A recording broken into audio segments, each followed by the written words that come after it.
Next we have typography. I forgot to mention in the last video about color, we can reference everything in the main file.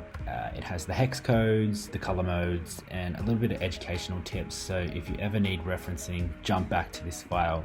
It may be of help to you. So typography, we have the line height, and now back to this. So if we want to work on the typography, we can click the system down on this right hand corner. We have averaged out all the sizes from the best websites to find the perfect average. It can accommodate to almost any brief out there. So if you're using something very bold, this is 80, this is very large, probably will never use anything above this. This would be used for modern, playful websites most of the time. This is large, so I'm going to make it slightly smaller. Let's use a semi-bold. Let's change the body. 18 pixels is good. You can see here, we are using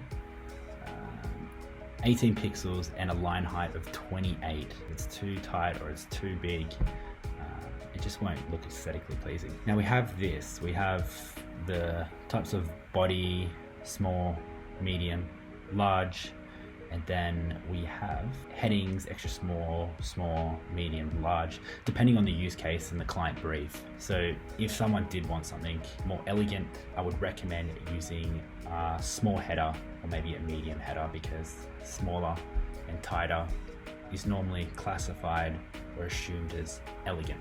Not always, of course. We also have label text, which label is most of the time, I go to here, up here, and that's just anything that has a label on it.